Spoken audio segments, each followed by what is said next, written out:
School of magic season 2 title महान lightning explosion. कांस्य Fang Hillman आश्चर्यजनक रूप से धैर्यवान था। आदर्श बिना किसी हिचकिचाहट के उस जीव पर अटैक कर देता था जैसे ही वह आगे बढ़ना शुरू करता था। उसे आश्चर्य हुआ कि सेना के कैप्टन के आगे निकल जाने के बाद भी कांस्य फैंग हिलमैन अपनी जगह पर ही रहा। ऐसा लग रहा था कि वह अपने जाल में और शिकार के आने का इंतजार कर रहा था।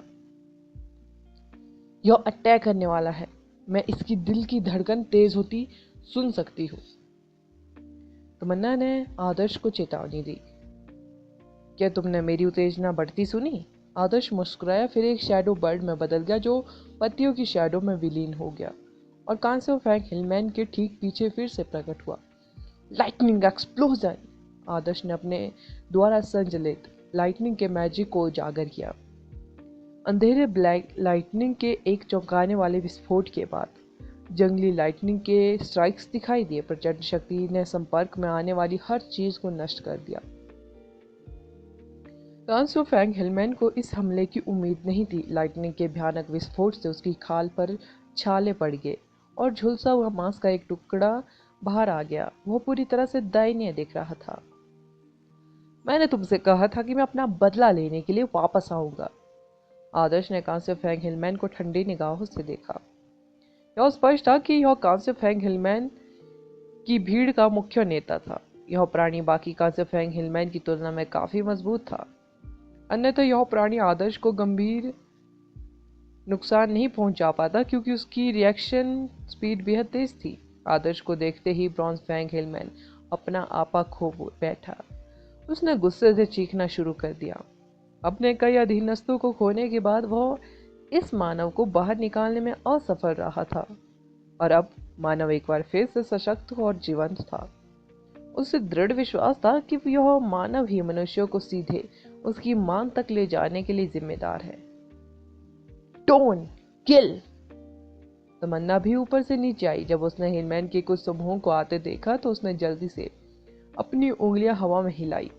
वह अपनी उंगलियां ऐसे हिला रही थी जैसे उसके ठीक सामने कोई जीथर हो। उसके द्वारा बजाया गया प्रत्येक नोट एक मजबूत साउंड वेव को मुक्त कर देता था जिससे हिलमैन उड़ जाते थे, उनका गला कट जाता था और यहाँ तक कि उनकी खोपड़ी में एक बहरा कर देने वाली ध्वनि उत्पन्न होती थी। उसने बेहद तेजी से काम किया। जब बात अपने साउंड एलिमेंट के अटैक तरीके से इस्तेमाल करने की आई तो वह मेघना से भी ज्यादा प्रतिभाशाली थी। यह कुछ ऐसा था जिसकी आदर्श को उम्मीद नहीं थी। मुझे छोटे लोगों को बाहर निकालने में मदद करे, आदर्श ने तमन्ना से कहा। समझ गई। तमन्ना की आदर्श के बारे में धारणा थोड़ी बेहतर हो गई थी। वह हेल्पर भूमिका में अभिनय करने के लिए तैयार थी। चमकती हुई टोन एक चमकदार प्रदर्शन में आगे बढ़ी। जो हिलमैन दिखाई दिए वे तमन्ना के अटैकों के सामने टिक नहीं पाए। आदर्श आखिरकार कांस्य फैंग हिलमैन से लड़ने पर ध्यान केंद्रित कर सकता था, यह देखने के बाद कि उसकी ताकत कितनी उल्लेखनीय थी। कांस्य फैंग हिलमैन पहले से ही आदर्श पर अटैक कर रहा था। जिस स्पीड से वह प्राणी अपने मार्शल अंगों के साथ आगे बढ़ रहा था उससे हवा का एक तेज झोंका आया जिसके साथ बेहद ज्यादा दबाव भी था। आदर्श ने कमांडर लेवल के प्राणी की ताकत को स्पष्ट रूप से महसूस किया। इसकी उपस्थिति ही निम्न लेवल के प्राणियों के पैरों को कांपने के लिए पर्याप्त थी। यह आसानी से अपनी जबरदस्त उपस्थिति का दुरुपयोग करके कमजोर प्राणियों का आसानी से वध कर सकता था और अपने जैसे शक्तिशाली दुश्मनों को भी दबा सकता था। कांसो फैंग हिलमैन का ऑरा मुख्य रूप से अनगिनत लोगों की जान लेने के बाद उसके स्वाभाविक रक्तपात से बना था। आदर्श कभी भी खुद को नुकसानदेह स्थिति में नहीं आने देगा। उसने लाइटनिंग को बुलाने और लाइटनिंग टायरेंट डोमेन की स्थापना करने के लिए दहाड़ लगाई। लाइटनिंग टायरेंट डोमेन और ब्रॉन्ज फैंग हिलमैन के भयंकर ऑरा के कारण दो विरोधी ताकतें आपस में भिड़ गईं।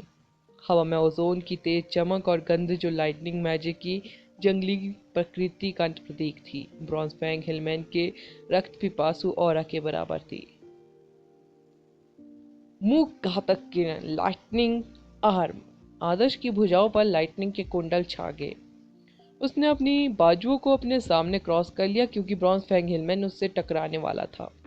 उसके चारों ओर टिमटिमाती लाइटनिंग एक जाल की तरह आगे फैल गया और पूरे क्षेत्र को हाई वोल्टेज लाइटनिंग से ढक दिया। ब्रॉन्ज फैंग हिलमैन बेहद फुर्तीला था। यह लाइटनिंग के स्ट्राइक को चीरता हुआ आगे निकल गया और उन लोगों को चकमा देने में कामयाब रहा जो इसके लिए ज्यादा खतरा पैदा कर रहे थे। यह आदर्श के साइलेंट डेडली बोल्ट से भी बच निकला। आपस में जुड़ी लाइटनिंग की स्ट्राइक्स और महत्वपूर्ण silent deadly bolt bronze fang Hillman को कोई नुकसान नहीं पहुंचा पाए। यह स्पष्ट था कि वह प्राणी कोई साधारण कमांडर लेवल का प्राणी नहीं था। टकराने की आवाज आती है। आदर्श की लाइटनिंग को चकमा देने के बाद ब्रॉन्ज फैंग हिलमैन ने किक आउट किया। इसकी किक की ताकत ने बहती हवा को विपरीत दिशा में धकेल दिया। लात सीधे आदर्श की कमर पर लगी थी। इसमें इतनी ताकत थी कि किसी जीवित व्यक्ति को आसानी से हवा में उड़ाकर खून से लथपथ मांस के टुकड़े में बदल सकती थी। आदर्श तेजी से एक शैडो में बदल गया और पेड़ की शैडो के साथ 100 मीटर दूर चला गया। वह आसपास की शैडो के बीच स्वतंत्र रूप से घूम सकता था। छाया से भरी जगह आदर्श के लिए लड़ने के लिए सबसे सही जगह थी, क्योंकि इससे उसकी हरकतें तेज और अज्ञात हो जाती थी। Shadow element bronze fang Hillman की कमजोरी साबित हुआ। यह आदर्श को तुरंत ढूंढने में असमर्थ था। भले ही आदर्श केवल एक लो लेवल फ्लाइंग शैडो का उपयोग कर रहा था जो क्लोन नहीं भेज रहा था, फिर भी प्राणी को आदर्श के फिर से खुद को दिखाने का इंतजार करना पड़ा। आदर्श शैडो में नहीं रह सकता था, क्योंकि शैडो में रहने पर वह अपना मैजिक नहीं चला पाता। आदर्श बदला लेने आया था, वो उस जीव के साथ लुका छिपी खेलने नहीं आया था। आदर्श शैडो से बाहर आया और वहां खड़े होकर एक बड़े अटैक के लिए ऊर्जा एकत्रित करने लगा। कांसो फैंग हिलमैन तुरंत आगे बढ़ गया। इसकी विस्फोटक शक्ति ने इसे तेजी से अधिक स्पीड तक पहुंचने की अनुमति दी, जैसे कि एक स्टील रथ आगे बढ़ रहा हो। हवा की तरह आगे बढ़ने की इसकी स्पीड अविश्वसनीय थी। कांसो फैंग हिलमैन मानव मैजिशियनों की कमजोरी से अच्छी तरह वाकिफ था। उन्हें अपने स्पिलों को डालने के लिए समय की जरूरत थी और स्पिल जितना शक्तिशाली होगा, चैनलिंग उतनी ही लंबी होगी। इसलिए जैसे ही उसे खतरनाक ऊर्जा के इकट्ठा होने का आभास हुआ, उसने निर्णायक रूप से आगे बढ़कर मानव को अपने विनाशकारी स्पिलों को डालने का कोई मौका नहीं दिया। आदर्श ने हंसते हुए देखा कि कांसो फैंग हिलमैन तेजी से उसकी ओर आ रहा है। अचानक एक ब्लैक शैडो उसके ऊपर छा गई। आदर्श की आकृति अंधेरे में फीकी पड़ गई। ऐसा लगा जैसे वह उस क्षेत्र में पूरी तरह से घुल गया हो। क्षेत्र में आने के बाद ब्रॉन्ज फैंग हिलमैन का अटैक पूरी तरह से बेकार हो गया। उसे अपने आसपास के अंधेरे में तुरंत बेचैनी महसूस हुई। हिलमैन को खतरे का पूरा एहसास था। कांसो फैंग हिलमैन को सामान्य अंधेरे से डर नहीं लगता था। वह निर्णायक रूप से पीछे मुड़ा और उससे से भाग गया। शांकाई shadow spikes, shadow formation seal. विशालकाय शैडो स्पाइक्स चुप थे और उनकी उपस्थिति को नोटिस करना मुश्किल था, लेकिन अगर कोई सूरज की किरणों को करीब से देखता तो उसे पता चलता कि किरणें तीखी काली परछाइयों से टुकड़ों में बिखर गई थी। घातक विशालकाय शैडो स्पाइक्स ने लंबे समय से एक क्षेत्र में एक फॉर्मेशन बनाई थी, अपने शिकार के जाल में कदम रखने का इंतजार कर रहा था। विशालकाय शैडो स्पाइक्स की फॉर्मेशन ने कांसो फैंग हिलमैन को अपनी उत्कृष्ट स्पीड को प्रतिबंधित करने के लिए कीलों से ठोक दिया। यह एक महत्वपूर्ण झटका था। ब्रॉन्ज फैंग हिलमैन में असाधारण ताकत और स्पीड थी, लेकिन इसका बचाव अपेक्षाकृत औसत था। आदर्श ने इसकी हरकतों को बाधित करने के लिए निक्सरिज्म की स्थापना की थी। वह उस दुर्लभ अवसर का लाभ उठाएगा जो उसने खुद को उस प्राणी से बदला लेने के लिए खरीदा था, जिसने पिछली बार उस पर चुपके से अटैक किया था। लाइटनिंग विस्फोट। आदर्श के पास अपने अटैक की तैयारी के लिए बेहद समय था। Dark magic formation bronze Hillman के खिलाफ बेहद प्रभावी थी। उसे हिलमैन को नष्ट करने के लिए पर्याप्त शक्तिशाली लाइटनिंग स्पिरिट डालने के लिए समय की आवश्यकता थी। क्योंकि उसके पास अभी केवल रोज फ्लेम ही था, इसलिए उसका फायर मैजिक इस लेवल पर लड़ाई को संभालने के लिए पर्याप्त नहीं था। आदर्श ने अपने लाइटनिंग एलिमेंट की पूरी क्षमता का उपयोग करने का फैसला किया था। आसमान से लाइटनिंग की जोरदार चमक आदर्श पर गिरी। आदर्श के बाल खड़े थे क्योंकि वह लाइटनिंग की तेज चमक के बीच में खड़ा था। उसके शरीर से ब्लैक रोशनी निकल रही थी, मानो लाइटिंग से गड़ी गई हो। इस शानदार नजारे ने तमन्ना को चकित कर दिया। क्या यह वही मैजिक है जिसका इस्तेमाल उसने जोरो को हराने के लिए किया था? तमन्ना ने वेनिस में वर्ल्ड कॉलेज टूर्नामेंट के दौरान हुई शानदार लड़ाई को याद किया। वो उस समय दर्शकों में से एक थी और बाकी सभी की तरह उसने भी सोचा कि आदर्श निश्चित रूप से लड़ाई हारने वाला है। उसे आश्चर्य हुआ कि आदर्श ने जोरू के अपराजय के उस एलिमेंट को ओवरलोड करने के लिए खुद पर लाइटनिंग के अटैक लिए। आदर्श ने लाइटनिंग के मैजिक का एक अज्ञात लेवल जमा कर लिया था। ऐसा महसूस हो रहा था कि यह ऊर्जा किसी भी क्षण पूरी जगह को नष्ट कर सकती है। महान लाइटनिंग एक्सप्लोजन! आदर्श चिल्लाया और दो साइलेंट डेडली बोल्ट फायर हुए। अंधेरे में लाइटनिंग की किरणें एक निश्चित बिंदु पर पथ को पार करती है। ऐसा लगा जैसे आसपास की हवा को एक ब्लैक होल में चूसा जा रहा था। एक अद्भुत लाइटनिंग का ड्रैगन आसमान में उड़ गया, जिससे एक विशाल विस्फोट हुआ जो एक चमकती हुई अंगूठी की तरह बाहर की ओर फैल गया। कुछ देर की खामोशी के बाद धमाके की आवाज आई। इसका असर लंबे समय तक रहा। हवा में तेज झोंके हर दिशा में फैल गए। विस्फोट से उड़ी धूल ने केंद्र से काफी दूर तक चीजों को ढक दिया। विशाल विस्फोट से अनगिनत हिलमैन उड़ गए। विस्फोट के भी ठीक बीच में मौजूद कांसेफेंग हिलमैन ने इस बार आदर्श के क्रोध को स्पष्ट रूप से महसूस किया था। न केवल उसका शरीर घावों से भरा था, बल्कि उसका आधा शरीर गायब हो चुका था। हिलमैन का केवल सिर खून से लथपथ था और उसके शरीर का दाहिना हाथ था हिस्सा बचा था।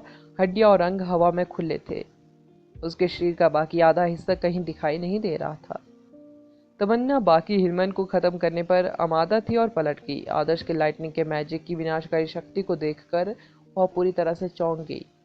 उसका लाइटनिंग का मैजिक इतना शक्तिशाली कैसे हो सकता था? क्या वह लाइटनिंग केवल सोल ग्रेड सीड से ही आती थी? कमांडर लेवल के प्राणियों की जीवन शक्ति श्रेष्ठ थी, यहाँ तक कि सोल ग्रेड सीडों के साथ निष्पादित कुछ विनाशकारी एडवांस फील्ड भी कमांडर लेवल के प्राणी पर कोई गंभीर घाव नहीं पहुंचा सकती थी। भले ही ब्रॉन्ज फैंग हिलमैन के पास कोई उत्कृष्ट बचाव न हो, फिर भी यह समझ में नहीं आता कि एक लाइटनिंग का मैजिक उसके शरीर के आधे हिस्से को कैसे उड़ा सकता है। ऐसा लग रहा था कि आदर्श का एडवांस्ड लाइटिंग स्किल भी सिर्फ पहले दर्जे का था। फिर भी इस फिल्म ने कमांडर लेवल के प्राणी को लगभग तुरंत ही मार डाला था। और सिर्फ एक मैजिशियन नहीं था, वो एक राक्षस था। क्या यह भगवान की मोहर का आशीर्वाद है? क्या आपने इसे अपने लाइटिंग एलिमेंट पर लगाया था? तमन्ना ने अचानक एक विचार को अपने दिमाग में आते ही कहा। आदर्श को उम्मीद नहीं थी कि तमन्ना को वर्ल्ड कॉलेज टूर्नामेंट के बारे में इतनी जानकारी होगी। उसने सिर हिलाया और गंभीर स्वर में कहा, मुझे अपनी सांसें थामनी होंगी। इस पर नजर रखना, यह अभी मरा नहीं है। कांसो फैंग हिलमैन अपने शरीर का आधा हिस्सा खोने के बाद भी चलने में सक्षम था। अधिकांश कमांडर लेवल के प्राणियों में अपनी जान बचाने के लिए भागने की क्षमता थी जब तक कि वे सांस ले रहे थे। तमन्ना ने तुरंत ही हिलमैन को फंसाने के लिए डीमन हैंड का प्रयोग किया, जो भागने की कोशिश कर रहा था। School of magic season 2 title स्वयं के लिए उपयुक्त। डीमन हैंड स्पष्ट रूप से अधिक शक्तिशाली था जब इसे विशाल पर लिंडेन की जड़ों के करीब डाला गया था। कोई भी व्यक्ति विशाल पर लिंडेन की मोटी जड़ों को नियंत्रित करने के लिए स्पेल का उपयोग कर सकता था और उन्हें हिलमैन पर फेंक सकता था, जो हिलमैन की रक्षा करने की कोशिश कर रहे थे। जड़ें तेजी से कांसोफैंग हिलमैन को लपेट लेती थी, जिससे पहले कि वह भाग पाता। तमन्ना ने जड़ों को नियंत्रित करके आधे मरे हुए कांसोफैंग हिलमैन को अपनी ओर खींचा। उसे आश्चर्य हुआ कि उस प्राणी को लगी चोटों के बावजूद उस प्राणी ने उसे बांधने वाली जड़ों को काटकर जीवित रहने की अपनी दृढ़ इच्छा शक्ति दिखाई। उसने भागने की कोशिश करना नहीं छोड़ा। वह अपने साथियों को बुलाने के लिए चिल्लाता रहा। हिलमैन का एक बड़ा समूह तुरंत वहां आ गया। वे कांसोफैंग हिलमैन को बचाने के लिए बेतहाशा आए थे, भले ही उनमें से कई बैटल मैजिशियन की सेना के मैजिक से मर रहे थे। ये जीव बेहद वफादार है, आदर्श ने हंसते हुए कहा जब उसने हिलमैन को घबराते हुए देखा। लेकिन सवाल यह है कि क्या यह उनके नेता को बचाने के लिए पर्याप्त है? हिलमैन ने अपने नेता तक पहुंचने के लिए रास्ता साफ करने के लिए जड़ों को फाड़ा और काटा। इससे आखिरकार ब्रॉन्ज फैंग हिलमैन थोड़ा मुक्त हो गया। हालांकि जब वह भागने की योजना बना रहा था तो कई विशालकाय शैडो स्पाइक्स उस पर गिरे, जिससे वह मौके पर ही फंस गया। उसके घावों से ताज़ा खून बहता रहा। कांस्य फैंग हिलमैन की सीमा लगभग समाप्त हो चुकी थी। शैडो मैजिशियन निराकार था। हिलमैन को विशालकाय शैडो स्पाइक से छुटकारा पाने और कांस्य फैंग हिलमैन को मुक्त करने की कोशिश करते देखना मनोरंजक था। वे जड़ों को फाड़ने और काटने में सक्षम हो सकते हैं, लेकिन वे विशालकाय शैडो स्पाइक्स को नहीं हटा सकते। Sky flame funeral. आदर्श ने एक और एडवांस स्पेल पूरा किया। धधकती रोज फ्लेम्स की आग प्रकट हुई और तेजी से एक विशाल उल्कापिंड में बदल गई, जो आसमान में नीचे उतरते ही फैल गई। भले ही स्पिरिट ग्रेड की फ्लेम इतनी शक्तिशाली नहीं थी, लेकिन हेलिश फ्लेम्स एक दूसरे दर्जे का एडवांस स्पेल था। इसकी शक्ति अभी भी योद्धा लेवल के हिलमैन के खिलाफ उपयोगी थी। वे अपने नेता को बचाने की कोशिश में एक साथ इकट्ठा हुए थे।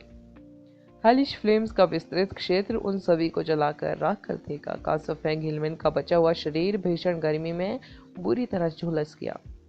लपटू को बीच से पीड़ा में चिल्लाते हुए उसका अस्तित्व कमजोर पड़ने लगा। आग की लपटें बेहद दूर तक पहुंच रही थी। कुछ मैजिशियन जो नीचे की जमीन पर खड़े थे, आग की लपटें देखकर चौंक गए। क्या यह कांसोफेंग हिलमैन नहीं है? यह लगभग 4 मीटर लंबा है, किसी ने कहा। रजत ने कहा, मुझे आश्चर्य है कि उस लेवल के कांसोफेंग हिलमैन को मारने में कौन कामयाब रहा।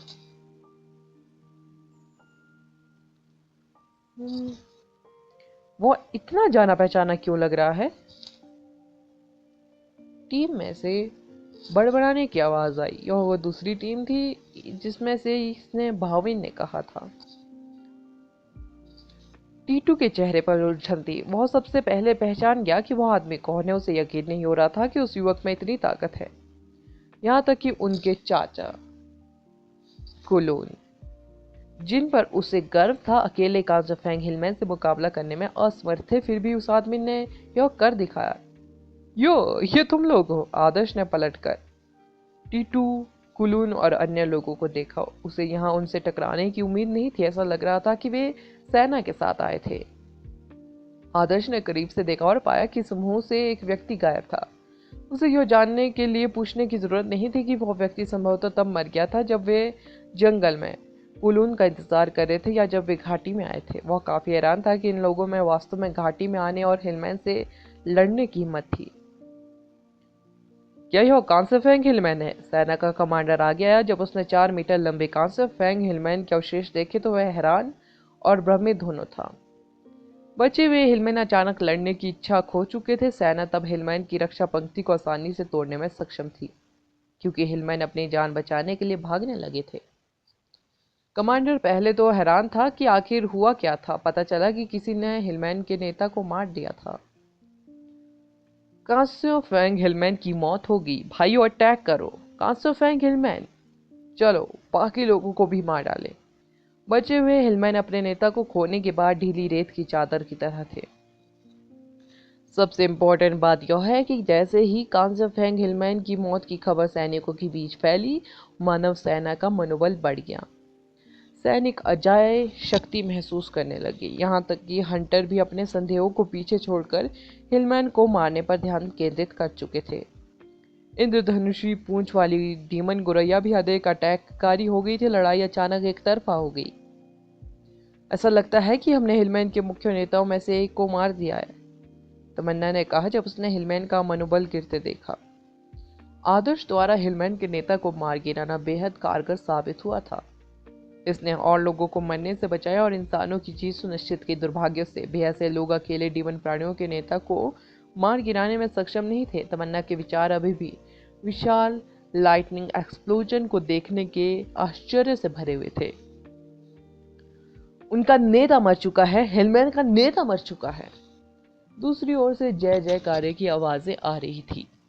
लोगों ने तुरंत जयकारे की दिशा में देखा और पूरे पंखों वाला एक आदमी आसमान में तैरता हुआ दिखाई दिया, जिसके हाथ में कांसोफेंग हिलमैन का विशाल सिर था। उसने हिलमैन की तरफ सिर उछाला। उसके प्रभावशाली व्यवहार ने हिलमैन को उस पर अटैक करने से भी रोक दिया। ऐसा लगता है कि ईशान ने ही हिलमैन के सबसे बड़े नेता को मारा था। हिलमैन ने लड़ने की इच्छा खो दी है। तमन्ना ने दूर तक देखते हुए व्यंग्यात्मक पूर्वक मुस्कुराते हुए कहा। आदर्श ने जिस कांसोफेंग हिलमैन को मारा था वह थोड़ा कमतर था। कोई भी उसके नुकीले दांतों की लंबाई से आसानी से बता सकता था। हिलमैन यह जानकर डर से कांप रहे थे कि उनके 2 नेता मारे गए हैं। हिलमैन के प्रति इंसानों की नफरत चरम पर थी। वे हिलमैन को तब भी नहीं छोड़ना चाहते थे जब वे अपनी जान बचाने के लिए भाग रहे थे। यह अंततः एक बड़े शिकार में बदल गया। रेनबो टेल्ड डीमन स्पैरो भी हिलमैन से नफरत करती थी। वे हिलमैन को भागने से रोकने के लिए उन्हें रोकते रहे। अंततः स्थिति एक तरफा नरसंहार में बदल गई क्योंकि अधिक हिलमैन जमीन पर गिर गए। ये जीव जो दूसरे जीवों को सताने में आनंद लेते थे, उन्हें अंततः मृत्यु का भय महसूस हुआ। दुर्भाग्य से अधिकांश मैजिशियनों के पास जो मैजिक था वह यातना देने के बजाय मारने के लिए अधिक उपयुक्त था। ये क्रूर जीव बेहद जल्दी मर गए। हिलमैन की मृत्यु बेहद जल्दी हो गई। उनके अवशेष पूरे इलाके में फैल गए। शानदार विशालकाय पर्पल लिंडेन के नीचे का क्षेत्र खून की नदियों में डूबा हुआ था। इसकी जड़ें भी लाल रंग की थी। मुझे आश्चर्य है हम जो कर रहे हैं, क्या वो पवित्र वृक्ष के लिए इस निंदा है? जैनी ने अचानक आह भरते हुए कहा। तुम ऐसा क्यों सोचोगी? हर कोई परिणाम से खुश है। क्या तुमने नहीं देखा? यहाँ तक कि पेड़ पर रहने वाली दूसरी प्रजातियां भी हिलमैन से खुश नहीं थी। अन्यथा वे हिलमैन के खिलाफ लड़ाई में हमारी हेल्प क्यों करेगी? डीमन गौरैया की मदद के बिना हम इतनी आसानी से लड़ाई नहीं जीत पाते, शेफाली ने कहा। वास्तव में इन डीमन गौरैया की हिलमैन के प्रति घृणा हमसे कहीं ज्यादा है। क्या तुमने नहीं देखा कि उन्होंने हिलमैन में से किसी को भी जिंदा नहीं छोड़ा? ईशान ने दूर तक देखा। ईशान ने भागने वाले हिलमैन का पीछा करने का ऑर्डर नहीं दिया। सबसे पहले घास के समुद्र में हिलमैन का पीछा करना नासमझी थी। दूसरे, इंद्रधनुषी पूंछ वाली डीमन गौरैया पहले से ही हिलमैन का पीछा कर रही थी और बाकी लोगों को खत्म कर रही थी। उन्हें बस लोगों को संगठित करना था, लाशों को साफ करना था और एक बड़ी जीत के बाद शहर में वापस लौटना था। मानव सेना को बेहद ज्यादा नुकसान नहीं हुआ क्योंकि आदर्श और ईशान ने हिलमैन के दो नेताओं को बेहद पहले ही मार डाला था, जिससे लड़ाई खत्म हो गई थी। इससे उनका नुकसान बेहद कम हो गया था। मेरा सुझाव है कि हम जल्द से जल्द यहाँ से चले जाना चाहिए। हम अभी भी बाहरी माउंट कून में हैं, जो डीमन प्राणियों का क्षेत्र है। खून की गंध हमारे लिए और भी मुसीबत लेकर आने वाली है, आदर्श ने कहा। मैं आपसे सहमत हूँ, मिस्टर। ईशान ने सिर हिलाया। क्या तुम मजाक कर रहे हो? हमने अभी अभी माउंट कून की बाहरी ढलानों को साफ किया है। हम ऐसे कैसे जा सकते हैं? यह विशालकाय पर्पल लिंडन एक चमत्कार है। यह यंताई को समुद्र तट के किनारे सबसे अमीर शहर बना सकता है। सरकार के प्रतिनिधि व्यक्ति ने कहा। विशाल पर्पल लिंडन पर बेहद सारी मजबूत प्रजातियां रहती है। उन्हें भड़काना हमारे हित में नहीं है, आदर्श ने तुरंत उसे मना कर दिया। फुल लाइफ सैलामेंडर टाइगर स्पष्ट रूप से पेड़ पर सबसे मजबूत प्रजाति नहीं थी। आदर्श पेड़ पर ऊपर किसी और चीज को लेकर असहज महसूस कर रहा था। सबसे इम्पोर्टेंट बात यह कि बाहरी माउंट कून के पिछले शासक को किसने मारा था? क्या यह हिलमैन था?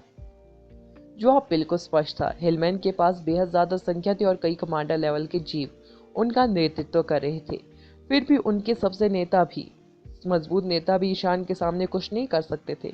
यह असंभव था कि शासक लेवल का जीव जो पहले बाहरी माउंट कून पर शासन करता था, हिलमैन के हाथों मर गया। आदर्श ने तुरंत अपनी चिंताएं साझा की। हालांकि तोन शान ने हंसते हुए कहा, शासक लेवल के जीव भी एक दिन मर जाएंगे। यह स्पष्ट है कि यह अपने जीवन के अंत तक पहुंच गया होगा। यह कि प्राकृतिक मौत मर गया होगा। यह हमारे लिए बेहद अच्छा अवसर है। हम इसे खोने का जोखिम नहीं उठा सकते।